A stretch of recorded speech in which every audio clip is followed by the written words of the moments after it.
जाकी कृपा पंगु गिर लंगे, अंधे को सब कुछ दर्शाई। बहरा सुने मूक पुनि बोले, रंक चले सिर छत्र धराई। सूरदास स्वामी करुणा में, बार बार चरणन सिरनाई। बार बार चरणन सिरनाई। वो ईश्वर, वो परमेश्वर जिनकी कृपा से एक दिव्यांग व्यक्ति पर्वतों को लांघ सकता है। नेत्रहीन व्यक्ति इस संसार को देख सकता है।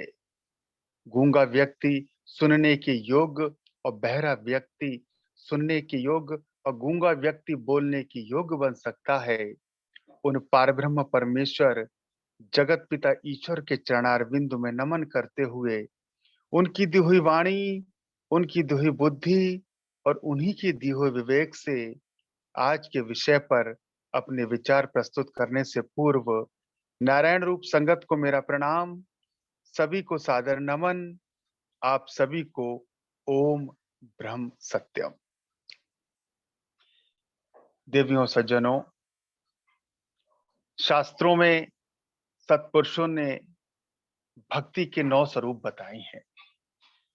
नवदा भक्ति हम सभी ने सुनी है। श्री रामचरितमानस के अरण्य कांड में प्रभु श्री राम ने माता शबरी को नवदा भक्ति का उपदेश दिया है, नवदा भक्ति का संदेश दिया है। श्रीमद् भागवत में प्रहलाद जी ने अपने पिता हिरण्याकश्यप को नवदा भक्ति का उपदेश और नवदा भक्ति का संदेश दिया है। पूज्य गुरुदेव ने समता विलास में नवदा भक्ति का निर्णय, इस विषय पर नवदा भक्ति के जो 9 अंग हैं उनका बड़े ही विस्तार से वर्णन किया है, हमारा मार्गदर्शन किया है कि नवदा भक्ति वास्तव में है क्या, इसका स्वरूप क्या है और इसको किस प्रकार से हमें अपने जीवन में धारण करना है।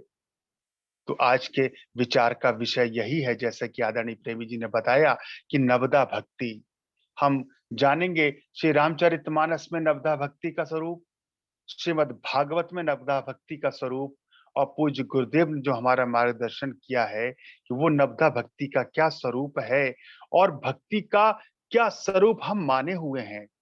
वर्तमान में हम सभी भक्ति कर रहे हैं, किसी न किसी प्रकार से प्रभु की उपासना कर रहे हैं, आराधना कर रहे हैं, पर नवदा भक्ति का यह वास्तविक स्वरूप क्या है, आइए इस पर विचार करते हैं, इस पर चर्चा करते हैं और जानने का प्रयास करते हैं कि नवदा भक्ति का वास्तविक स्वरूप है तो है क्या।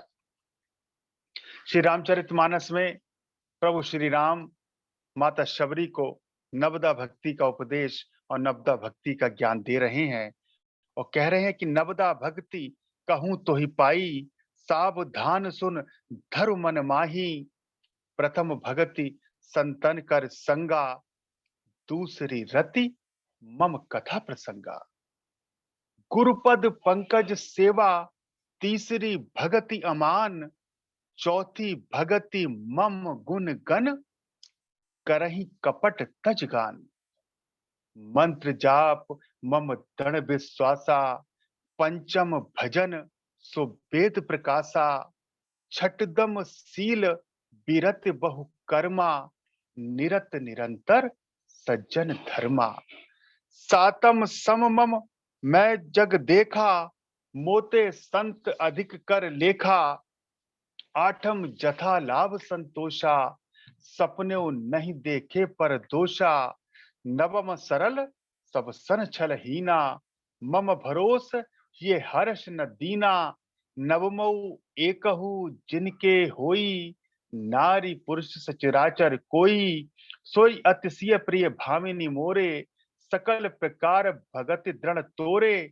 जोग वृंद दुर्लभ गति जोई, तो कहूं आज सुलभ भई सोई। भगवान ये नवदा भक्ति का संदेश, नवदा भक्ति का ज्ञान माता शबरी को दे रहे हैं और कह रहे हैं कि प्रथम भगति संतन कर संगा, दूसरी रति मम कथा प्रसंगा। प्रभु कह रहे हैं कि पहली भक्ति जो है वो है संतों का संग करना, सत्य का संग करना, सत्संग करना। संतों का संग, सत्संग, सत्य का संग। अर्थात क्या है? सत्य का संग। सत्य क्या है?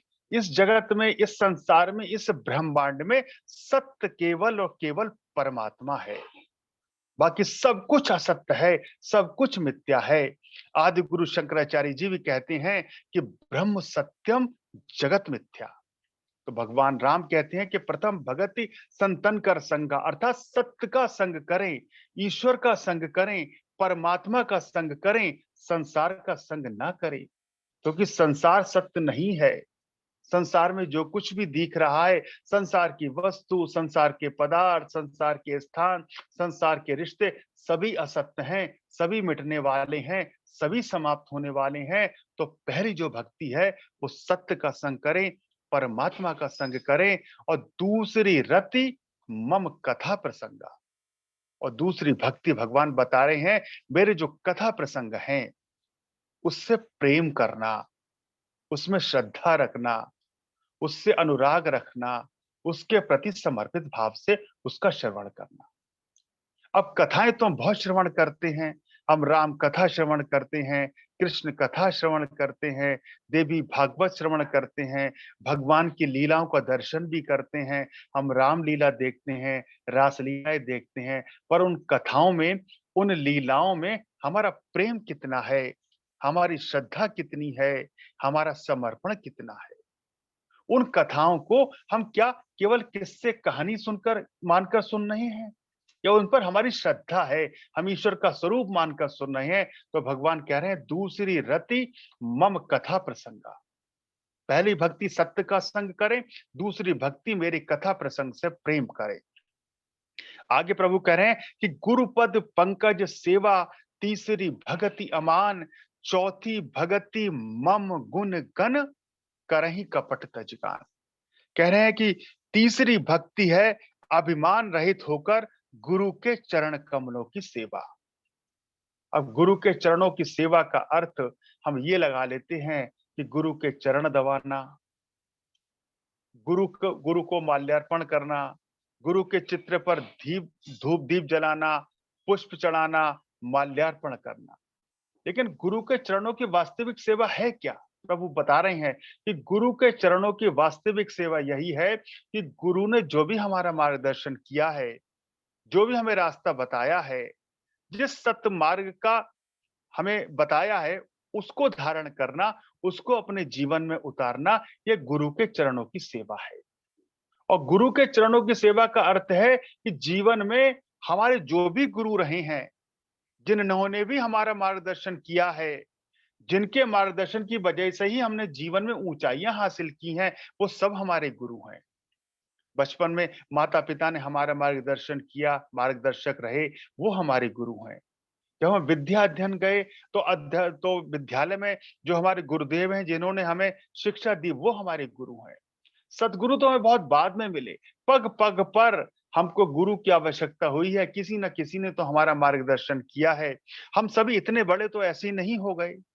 हमारे व्यापार में, हमारी नौकरी में, हमारे जीवन के हर चरण में कि कोई ना कोई हमारा मार्गदर्शक रहा है। उन सभी के प्रति श्रद्धा का भाव रखना, उन सभी की बातों को मानना, प्रयास करना कि जाने या अनजाने में हमसे कोई ऐसा कर्म ना हो, हमारा ऐसा कोई व्यवहार ना हो, जिससे हमारे गुरु को का दिल दुखे, जिससे हमारे गुरु को बुरा लगे। इस बात का ध्यान रखना। भगवान कहते हैं कि गुरुपद पंकज सेवा, तीसरी भगति अमान, और चौथी भगति मम गुण गण करही कपट तजगान। चौथी भक्ति ये है कि मेरे चौथी भक्ति भगवान बता रहे हैं कि कपट छोड़कर मेरे गुण समूह का गान करें।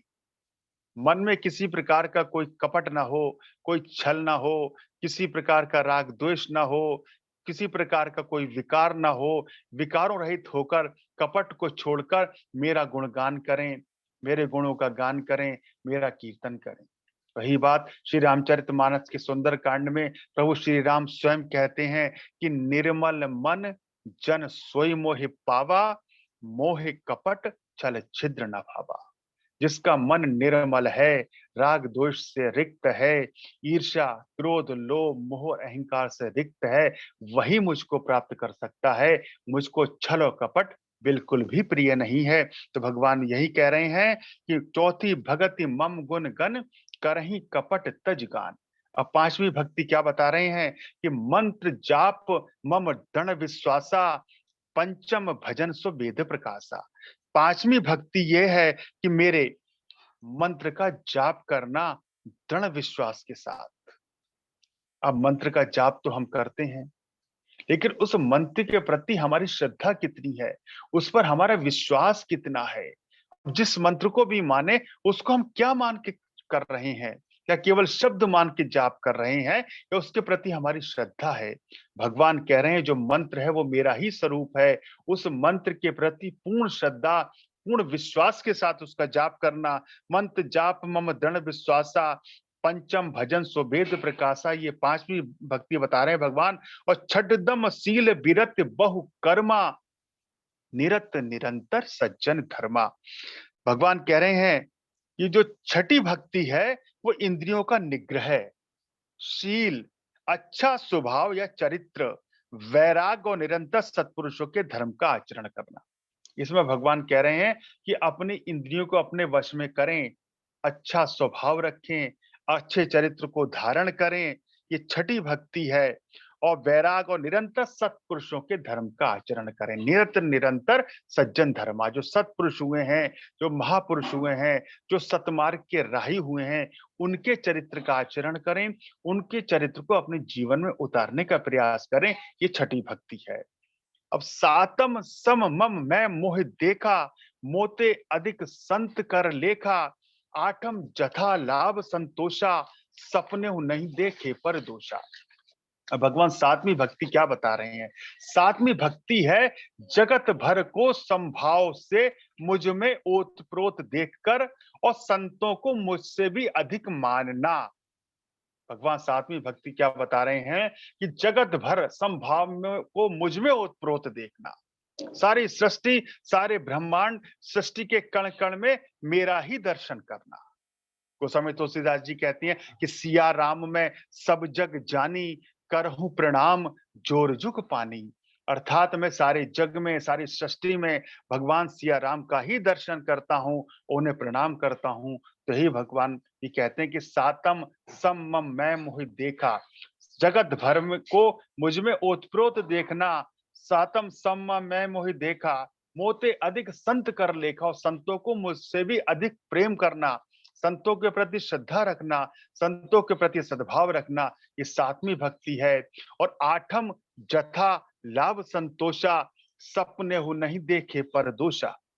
भगवान कह रहे हैं आठवीं भक्ति वो है कि जो कुछ भी मिल जाए उसमें संतोष करना, कि प्रभु की जैसी इच्छा है, जो कुछ भी दिया है उसमें संतोष करना। और सपने हो नहीं देखे पर दोषा, और सपने में किसी के दोष न देखें, सपने में भी किसी के अवगुणों को न देखें। अब हम अपना मूल्यांकन करें, अपनी तुलना करें, क्या हमें संतोष है? प्रभु ने जितना भी दिया है क्या उसमें हम संतोष कर पा रहे हैं, या हमारी तृष्णा, हमारी इच्छाएं, हमारी वासनाएं अनंत बढ़ती ही जा रही हैं। जितना हमें मिलता जा रहा है उतनी हमारी इच्छाएं तृष्णा बढ़ती जा रही है। भगवान कह रहे हैं नहीं, अगर संतोष नहीं है तो भक्ति नहीं है। आठवीं भक्ति यही है, प्रभु ने जो कुछ भी दे दिया उसमें संतोष करना। और सपने वो नहीं देखे पर दोषा, सपने में भी किसी के दोष, किसी के अवगुण ना देखें। देखना है तो दूसरे के गुणों को देखें और अपने अवगुणों को देखें। हमारे अंदर क्या बुराई है, क्या अवगुण है, इसको देखकर इसका मूल्यांकन करें, उसको सुधार करने का प्रयास करें। और दूसरे के अंदर क्या गुण है, क्या अच्छाई है, इसको देखें और उसको ग्रहण करने का प्रयास करें। भगवान आठवीं भक्ति ये बता रहे हैं कि आठम जथा लाभ संतोषा, सपने हूं नहीं देखे पर दोषा, नवम सरल सब सन छल हीना, मम भरोस ये हर्ष न दीना, नवमहु एकहु जिनके होई, नारी पुरुष सचराचर कोई। नवी भक्ति भगवान बता रहे हैं सरलता और सबके साथ कपट रहित बर्ताव करना, हृदय में भरोसा रखना, और किसी भी अवस्था में हर्ष और विषाद का ना होना। नवी भक्ति भगवान बता रहे हैं सरलता से सबके साथ कपट रहित बर्ताव करना, सबके साथ प्रेम से व्यवहार करना, हृदय में भरोसा, ईश्वर के प्रति भरोसा रखना, और किसी भी अवस्था में हर्ष और विषाद का ना होना। हमें कितनी बड़ी उपलब्धि मिल जाए, कितना ही बड़ा सुख मिल जाए, हर्षित नहीं होना, और कितना ही बड़ा दुख मिल जाए, कभी भी विषाद नहीं करना, कभी भी दुख प्रकट न करना। भगवान ये बता रहे हैं कि नवम सरल सब संचल हीना, मम भरोस ये हर्ष न दीना, नवमहु एकहु जिनके होई, नारी पुरुष सचराचर कोई। भगवान कह रहे हैं नव नौ भक्ति में से जिनमें एक भी होती है, सारी नौ भक्ति नहीं, इन नौ भक्ति में जिसमें भी एक भी भक्ति होती है, वो स्त्री पुरुष जड़ चेतन कोई भी हो, सो अतिशय प्रिय भामिनी मोरे। हे भामिनी, वो मुझे अत्यंत प्रिय है। जिनमें इन नौ भक्ति में से एक भक्ति जिस किसी में भी हो, वो स्त्री पुरुष जड़ चेतन कोई भी हो, सो अतिशय प्रिय भामिनी मोरे, सकल प्रकार भगति दृढ़ तोरे, जोग वृंद दुर्लभ गति जोई, तो कहूं आज सुलभ भय होई। और भगवान कह रहे हैं कि तुझ में तो सभी प्रकार की भक्ति है, तो जो गति योगियों को भी दुर्लभ है, वह आज तेरे लिए सुलभ हो गई। भगवान शबरी माँ से कहते हैं कि जिसमें नौ भक्ति में से एक भक्ति भी है, वो मुझे प्राप्त कर सकता है, और तेरे अंदर तो ये नौ भक्ति हैं, तो तेरी आज वो गति मिलेगी जो योगियों को भी दुर्लभ है। और भगवान माता शबरी का उद्धार करते हैं, उनका कल्याण करते हैं। इस नवदा भक्ति में वो हमें बताते हैं कि भक्ति के नौ स्वरूप कौन से हैं। इसके बाद नवदा भक्ति में भगवान जो माता शबरी से बात कह रहे हैं, वो बहुत ही मुख्य बात है, बहुत ही प्रमुख बात है। उसमें भगवान माता शबरी से कहते हैं कि मम दर्शन फल परम अनूपा, और जीव पाए निज सहज स्वरूपा। भगवान कह रहे हैं कि नौ भक्ति का लाभ क्या है, इन नौ प्रकार की भक्ति का आखिर परिणाम क्या है, और मेरे दर्शन का लाभ क्या है। अगर मेरे दर्शन किसी को प्राप्त हो जाएं, तो उसका परम लाभ भगवान इस चौपाई में बता रहे हैं कि मम दर्शन फल परम अनूपा, और जीव पाए निज सहज स्वरूपा। अब कोई हमसे पूछे कि भक्ति का लाभ क्या है, या ईश्वर के दर्शन का लाभ क्या है, तो हम तो अपने हिसाब से ही बताएंगे कि भक्ति का लाभ, भक्ति का परिणाम यही है कि हमारी कामनाओं की पूर्ति हो जाए, हमारी इच्छाओं की पूर्ति हो जाए। हमारी भक्ति का परिणाम तो यही है। हम भक्ति करते ही इसलिए हैं कि हमें संसार के सुख मिलें, कामनाएं पूरी हों, हमारी इच्छाएं पूरी हों, और भगवान के दर्शन का लाभ हमारे हिसाब से क्या है। अगर भगवान हमारे समक्ष आ जाएं, अपने दर्शन दे दें, तो हमारे मन में क्या है, हमें करना क्या है। करना क्या है, अगर भगवान सामने आ गए, तो हमें अपनी जेब से निकाल के एक डिमांड की लिस्ट ही तो उनके समक्ष रखनी है कि प्रभु हमारी ये कामनाएं पूर्ण कर दीजिए, हमें ये मिल गया, ये और दे दीजिए। लेकिन भगवान क्या बता रहे हैं कि मम दर्शन फल परम अनूपा, मेरे दर्शन का परम लाभ क्या है कि जीव पाए निज सहज स्वरूपा। जीव अपने सहज स्वरूप को प्राप्त हो जाता है। मम दर्शन फल परम अनूपा, जीव पाए निज सहज स्वरूपा। मेरे दर्शन का यही परम लाभ है कि जीव अपने सहज स्वरूप को प्राप्त हो जाता है। और जीव का सहज स्वरूप क्या है, हम सभी ने सुना है कि ईश्वर अंश, जीव अविनाशी, चेतन अमल, सहज सुख राशि। ये जो जीव है, ये ईश्वर का अंश है, ईश्वर अंश जीव है, अविनाशी है, ये चेतन है, ये अमल है, ये सहज है, ये सुख की खान है। तो भगवान कह रहे हैं जीव अपने इसी सहज स्वरूप में स्थित हो जाए, इस सहज स्वरूप को प्राप्त हो जाए, ये मेरे दर्शन का परम लाभ है। तो ये रामचरितमानस, रामायण की नवदा भक्ति हमने सुनी। अब आइए जानते हैं कि श्रीमद् भागवत में नवदा भक्ति, प्रहलाद जी ने अपने पिता हिरण्यकश्यप को नवदा भक्ति का जो उपदेश, नवदा भक्ति का जो संदेश दिया है, वो श्रीमद् भागवत के सप्तम स्कंद के पंचम अध्याय का ये 23वां श्लोक है। जब प्रहलाद जी विद्या अध्ययन के लिए गुरुकुल में जाते हैं, तो जैसा हम सब जाते हैं, हिरण्यकश्यप जो स्वयं को भगवान कहता था, उसने गुरुओं को यह मार्गदर्शन दिया कि प्रहलाद जी को यही पाठ पढ़ाएं कि मैं ही ईश्वर हूं, मैं ही भगवान हूं, मेरे को ये भगवान माने। तो प्रहलाद जी गुरुकुल में विद्या अध्ययन करने जाते हैं। उनके गुरु उनको जो कुछ भी पढ़ाते हैं, वो उसको ग्रहण नहीं करते, उनके मन में वो विचार नहीं आता। जब वो विद्या अध्ययन करने के बाद आते हैं, तो हिरण्यकश्यप बहुत प्रसन्न होते हैं और प्रहलाद से कहते हैं कि आपने गुरुकुल में अपने गुरुओं से जो सबसे ही अच्छा पाठ पढ़ा है, जो सबसे ही अच्छी शिक्षा ग्रहण की है, उसमें जो सबसे ही अच्छी बात है, वो हमें बताएं, वो हमें सुनाएं। अब प्रहलाद जी सोचते हैं कि पिताजी को बताने के लिए, पिताजी को सुनाने के लिए ईश्वर भक्ति से बढ़कर, ईश्वर भक्ति से अच्छा और क्या विषय हो सकता है और क्या पाठ हो सकता है। तो प्रहलाद जी हिरण्यकश्यप को कहते हैं इस 23वें श्लोक में कि श्रवणम कीर्तनम विष्णु स्मरणम पाद सेवनम अर्चनम वंदनम दास साख्य आत्मनिवेदनम। ये नवदा भक्ति प्रहलाद जी हिरण्यकश्यप को बता रहे हैं कि श्रवणम कीर्तनम विष्णु स्मरणम पाद सेवनम अर्चनम वंदनम दास साख आत्मनिवेदनम। अर्थात प्रहलाद जी कहते हैं पिताजी, विष्णु भगवान की भक्ति के 9 भेद हैं। श्रवणम, भगवान के गुण लीला नाम आदि का श्रवण करना। कीर्तनम, उन्हीं का कीर्तन करना। स्मरणम, उनके रूप नाम आदि का स्मरण करना। पाद सेवनम, उनके चरणों की सेवा करना। अर्चनम, पूजा अर्चना। वंदनम, वंदन।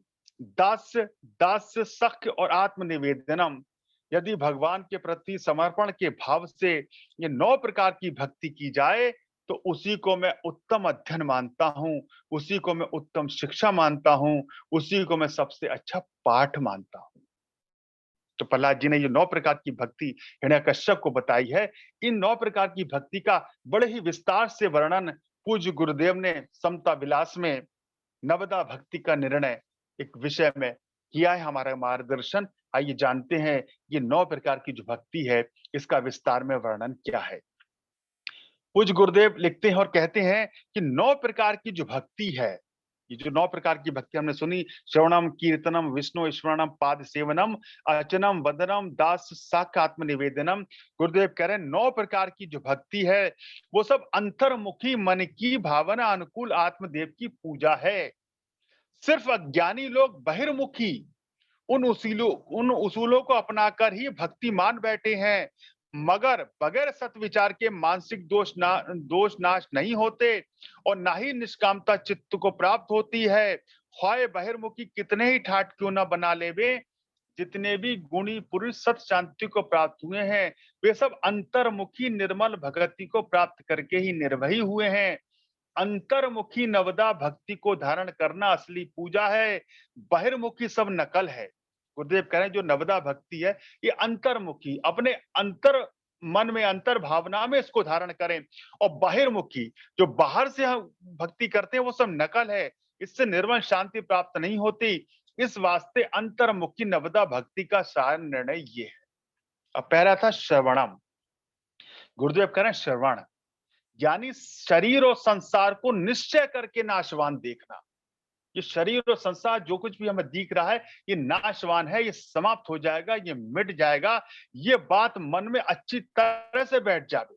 शरीर और संसार को निश्चय करके नाशवान देखना और आत्म तत्व को सर्वव्यापक और अविनाशी जानकर नीति सत्संग द्वारा महिमा श्रवण करके और अंतर्व के शब्द को सत्य यत्न करके श्रवण करना, जिस करके मन सब कर्म विकारों से निर्मल होकर स्थिरता को प्राप्त हो जावे।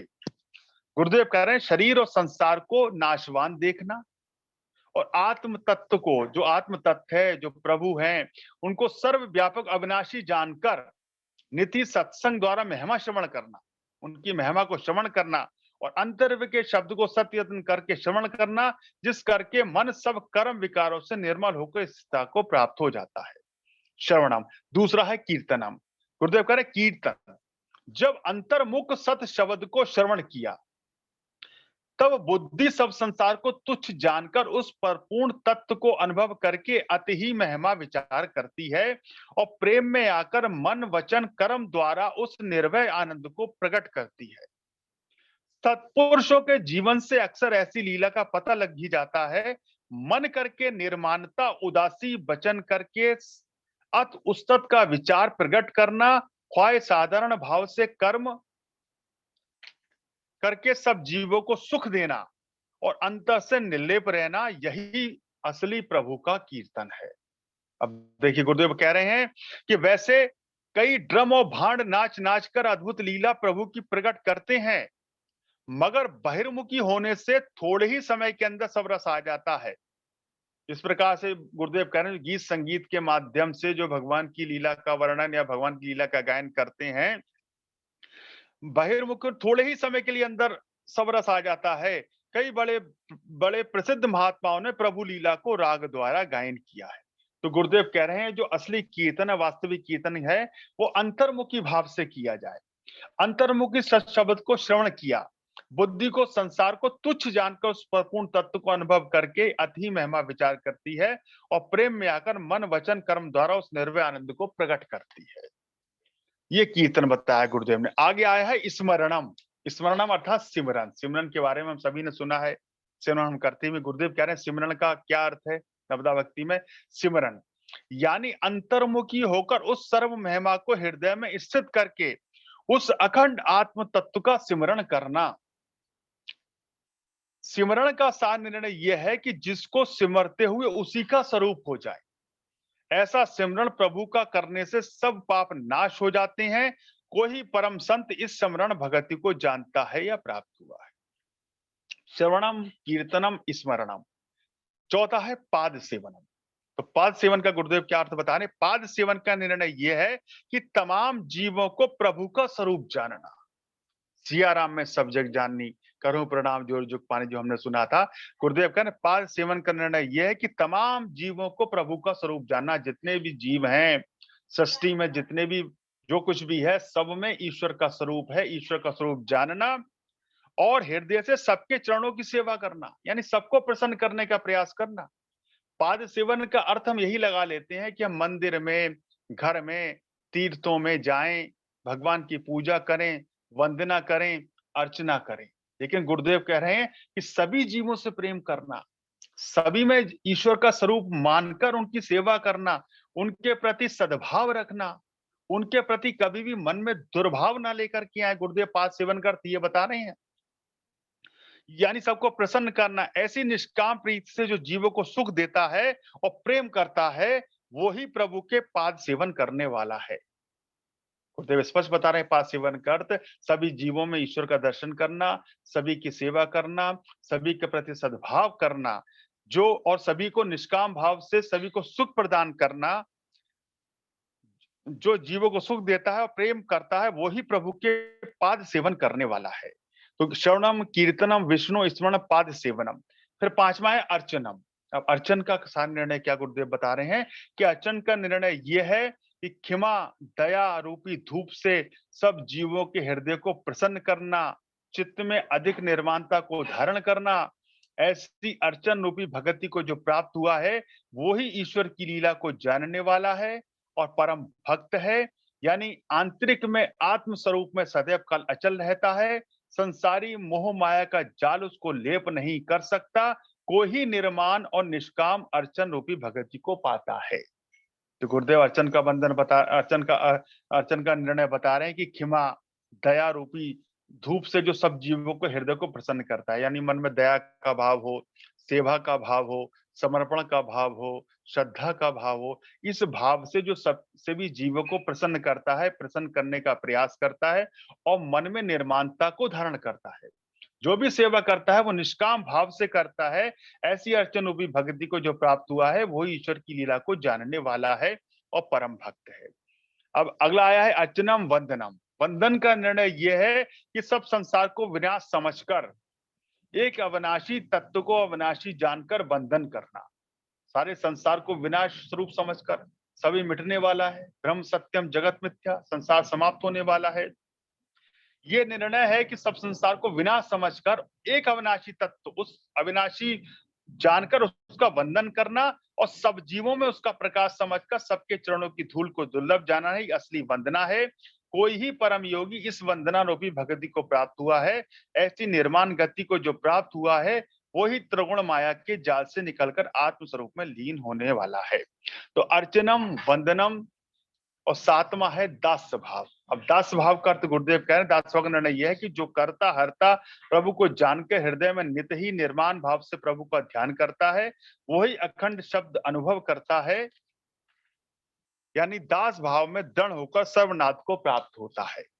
आठवां है सखा भाव। सखा भाव का निर्णय यह है कि शरीर का साकी नित्य प्राप्त एक आत्मा को जानना, वही परम मित्र, तीन काल रखकर समझना, यही भाव सखा भाव भक्ति है। और नमी भक्ति है आत्मनिवेदनम। आत्मनिवेदन का निर्णय गुरुदेव बता रहे हैं। आत्मनिवेदन का निर्णय यह है कि अंतर बाहिर सर्व स्वरूप एक आत्मा को अनुभव करना, आपा पर के भ्रम को हृदय से नाश कर देना, ये अवस्था आत्मनिवेदन की है। यानी केवल स्वरूप एक आत्म तत्व को ही जानने वाला है। गुरुदेव कह रहे हैं ये सब भक्ति के अंग हैं। जो भी अंतर्मुखी साधन करने वाला है, वही इस तमाम भावों सहित होकर आत्म स्वरूप में लीन हो जाता है। निर्मल चित्त से विचार करें और बहिर्मुखी भगति की अंग धारण करने से निर्भय स्वरूप नारायण प्राप्त नहीं हो सकते, जब तक कि भगति रूपी सूरज हृदय में प्रकाश ना करे। तो गुरुदेव स्पष्ट मार्गदर्शन कर रहे हैं 9 प्रकार की जो भक्ति है, इसका विस्तार से वर्णन करते हुए कि अंतर्मुखी भाव से इन भक्ति के 9 अंगों को धारण करें, तभी हम ईश्वर के कृपा के पात्र बन सकते हैं और नवदा भक्ति के वास्तविक स्वरूप को समझकर ईश्वर की भक्ति को हम धारण कर सकते हैं और कल्याण कर सकते हैं।